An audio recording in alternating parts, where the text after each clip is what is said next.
welcome back to the first stream. We are playing Killzone Shadowfall. This is Chapter 2, Part 1, because now that I've realized how my video system is going to work, all my videos are going to be 10 minutes long. Whether or not I'm finished will be a different story. So once I realize 10 minutes has gone by, or 15, I'll just do all the cutting, but you'll see the videos as if nothing was going on. Anyway,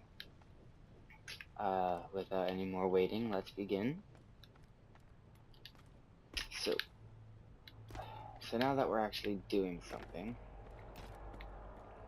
I'm gonna start explaining pros and cons with this game. Not the series in general. I'll go on later in the series with pros and cons of the Killzone series. But with this game in specific, I'm gonna start with the cons since there really isn't many. Copy that. And mostly they all fault with the story. And the campaign in general. First, I feel like there's plenty of characters in this that could have been flushed out more that weren't. As I stated in the first video, Kratic was a big character I wanted to see something happen with. Vasari, not obviously his daughter. I wanted to see more about this character, because you pretty much, as you play him, you realize he's just kind of like a cog in the system. You know, he doesn't really matter. Yeah, sure, he does a lot to help end this little rivalry, or at least not end, but kind of ease it. But otherwise, he's kind of just nothing. I wanted to see how the Shadow Martial Academy started. You've never heard of these guys before Killzone Shadow. Inconsistencies with the story. Well, I want to know, even though he barely survived, I kind of would like to know how Stahl got through everything. Sorry if that little spoiler is a little premature, but it's okay. I don't think that many people will mind. It is quite late in the game, meaning it's been a year since this game came out. Go, Owl, go! So there's a few graphic inconsistencies, like sometimes there's a bit facial capture can be somewhat wonky here and there. Otherwise, the facial capture is fantastic. Killzone has some of the best graphics I've ever seen in the game, period. Other graphical inconsistencies are the rain. When rain falls onto something, it makes this pre-rendered splash. No matter what it touches, it's gonna make the same exact splash. I really wish they would have worked a little bit more on the rain. This is not much of a complaint, it's just kind of like a small gripe. But I really wish that they could have just worked a tiny bit more on, whatever the rain falls on, it would make a different kind of splash. Because even when it splashes on, like, say, someone's shoulder, it's gonna make the same exact splash. And I just feel like, it's alright. There's only rain in like 2 or 3 levels at the most. Alright. Gameplay inconsistencies, or gripes, I should say. I wish there was more choice in the game itself. And, like, there's some really good, this game has amazing gameplay when they give you choice. You want to go in guns blazing, you want to sneak it through. They really only fleshed that out in the first couple of levels, and then maybe once or twice later on in the game. Ammunition package acquired. But then they kind of go with the linear kind of style as Killzone always was. It's either maybe because they had this development time that they needed to abide by. Who knows? Or maybe this is just their complete vision. They wanted to give you a taste of the freedom you had. Maybe they're gonna add more for the next game, or maybe whatever their next IP is. Maybe they're gonna show you what kind of freedom you have with that. Who knows? Gameplay inconsistencies. Is there any other ones? I really can't think of any right now. I'll bring them up as they come along. But alright, I'm gonna go with a couple of the multiplayer inconsistencies. There's only like 2, 3 at the most. So, multiplayer. In Killzone 2 and 3, I loved the Scout class. Okay, it was my favorite class to use because it was so pure sniper. If a sniper had the ability to go invisible, he would be invincible, essentially. If a good sniper knew what he was doing, purebred sniper from when he was born, trained with a gun, whatever, he wouldn't go using a knife, running around while invisible. That's just not what a sniper does. If a sniper could go invisible, he would go back where no one would be able to find him, at least, or high up, and he would pick everyone off, one by one by one. Okay? I don't like the one real big I keep saying consistency. The one problem I have with the multiplayer is the fact that, hello little glitch there. It's just the fact that why would a sniper have an invisibility cloak just to run around with a knife? It just doesn't make sense. I wish they kept the original Scout class. Maybe nerf it just a little bit so he's not incredibly invincible or, powerful. Otherwise, they could have just done they could have, especially with the cattle fall. Oh my god, so much blah blah blah. Especially with the Shadowfall vision and engine that they have here, they could have done so much using with the Scout class. Hold on, I'm gonna get this guy. Bitch! Alright.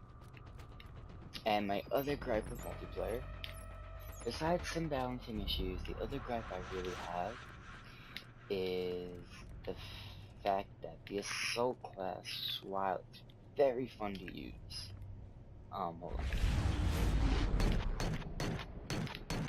While it's very fun to use, it doesn't have much of a point besides kind of like the guy that's in the front lines running the objective. And sure, you need someone that does that. But the support class has so many abilities to the point that I'm gonna actually get this gun. To the point that you really a tactical player is gonna choose that class because he does everything. He does the spoons, he does the healing, he does the bots, he does the air boxes, the turrets, he does everything. The assault class should at least be the guy that either heals everyone, since he's always running in the front lines, or maybe the guy that puts down spawns. But no, it's the support guy that does everything. So those are my two major gripes with the multiplayer, and the single player I already said. And gameplay, one more thing with story, is I didn't hate it like a lot of people seem to. Hold on, let me get these guys.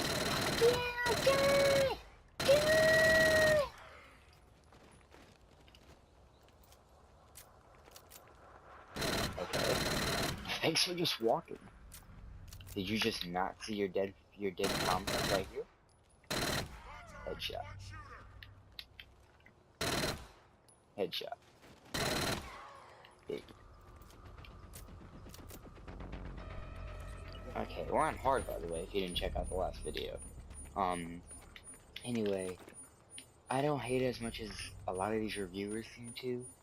With the free fall sections of this game, are a little unnecessary, and while they are fun, they're very unbalanced. Like, you'll be hit by something you didn't see, and then it'll kill you automatically. And it really makes the trophy of Pulsar 1-8. beating the game Shut the without crash dying quite difficult, because the shooting and the action I can get through with minimal Looks like you're problems. dying. Then once you reach the freefall section, I'm like screwed, because there's only been a few instances where I've really gone through without dying. Maybe once or twice. So the freefall sections are really not necessary. Otherwise, the game is just incredible. If I could give it a rating right now, I'd give it 8.59 out of 10. Those are it's my range.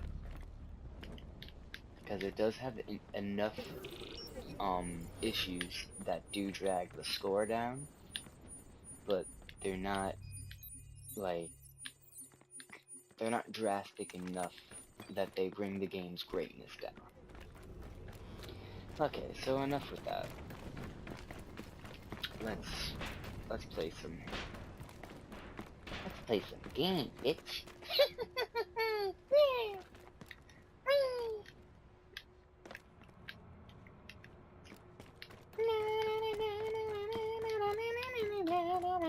Good to see you, sir. Hi. What's your status? How you doing? Flak took out an engine. We couldn't make it to the water. God, You have I love the these intel? suits of the Hellgas. I mean, the ISA. Whatever we're doing to get out of here, we better do it fast. Okay. There's a dropship in the bunker. I like going this way. No sé, Sorry, guys. top of that damn Wakasta piece. Pulsar Shadow 1-8. Intel and I team feel like when you secure. go this way, The you enemy kind of has get the drop firepower on them. compromising our exit. Proceeding to neutralize. Over. Copy 1-8. Just make sure this works. Roger, sir. Pulsar out. I'm gonna set the charges. Hold your position and stay on comms.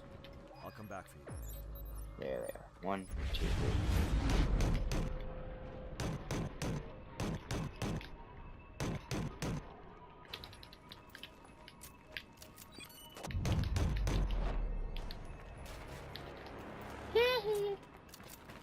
I love the slow motion in this game. Like, it doesn't break the game, it doesn't make it easier, because you do only have you only have it twice, and sometimes you do really want to save it, but then there are those times where you just kind of want to let loose with slow motion.